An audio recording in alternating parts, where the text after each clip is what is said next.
Excellency. I now give the floor to the representative of Denmark to introduce the statement by the head of government. The honor and privilege of introducing a pre-recorded statement by Her Excellency, Mrs. Mette Frederiksen, Prime Minister of Denmark.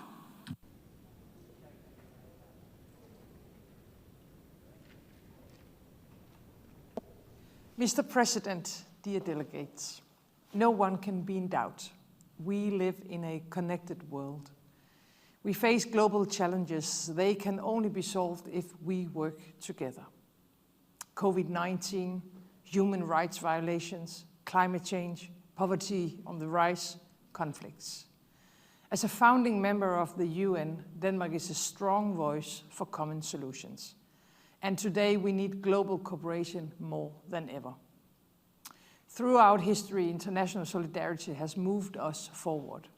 It has the power to do so again. Out of the pandemic, we must ensure global access to vaccines. None of us can leave COVID behind until all of us can. Denmark is committed to vaccine solidarity and COVAX. In the spring, we announced the donation of 3 million vaccine doses. This week, we announce a redoubling of our efforts. We now aim to donate more than 6 million doses. That is more than one donated vaccine for each Dane. It comes in addition to our commitment to COVAX with more than $15 million. If we are to battle this pandemic, we have to strengthen our ability to prevent and respond to future pandemics. International solidarity also has the power to prevent a climate disaster. The latest IPCC report makes it clear that we are standing at a global crossroad. We must continue our path towards a green future, and we have to do it faster. We need to keep the Paris Agreement goal alive, limiting the global temperature rise to 1.5 degrees. Climate change hits the world's poorest and weakest communities hardest. Denmark will respond to the call of the Secretary General and massively scale up Danish grant-based climate finance to at least $500 million a year by 2023.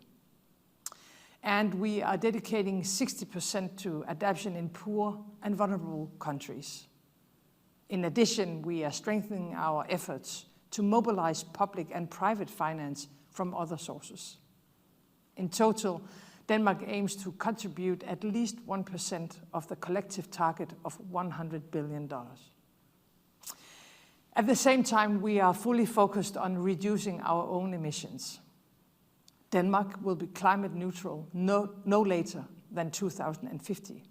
And by 2030, we have committed to cut our greenhouse gas emissions by 70%. We have decided to end production of oil and gas and build the world's first energy island. In time, they will create clean energy for millions of European households. We call on you all to follow and to do so urgently. Every one of us needs to act and adapt, but we also have to act for the common good. That is the case in Afghanistan as well.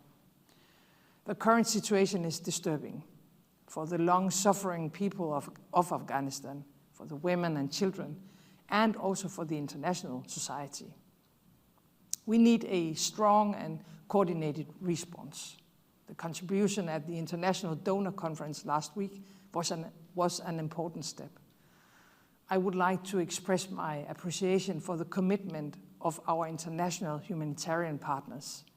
They are providing life-saving assistance in Afghanistan and in the many other places. Thank you.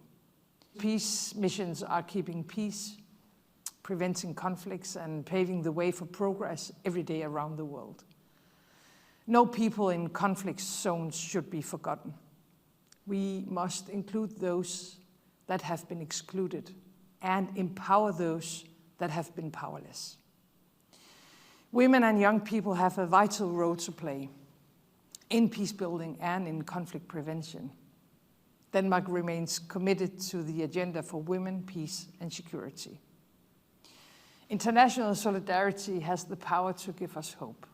Hope for a better future in the places we call home, and hope for protection whenever we need it. But for many around the world, this hope comes at a high price. We are today leaving the destiny of too many people to human smugglers. The current asylum and migration system does not address the challenges we face today. We need to do it better, to save lives and to prevent rape and abuse. It calls for new common solutions. My government is devoted to addressing the root causes.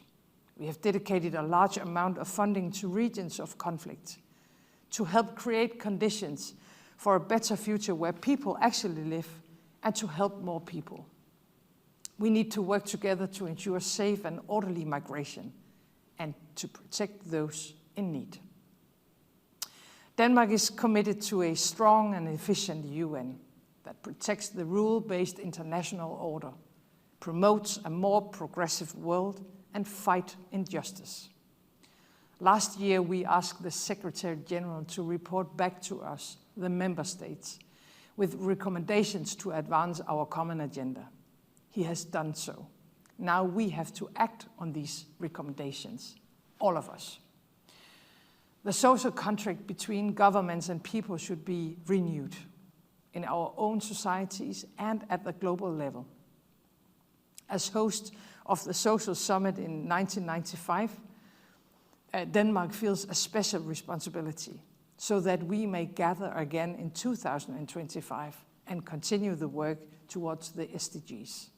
30 years on from Copenhagen and on the road to 2030. Thank you.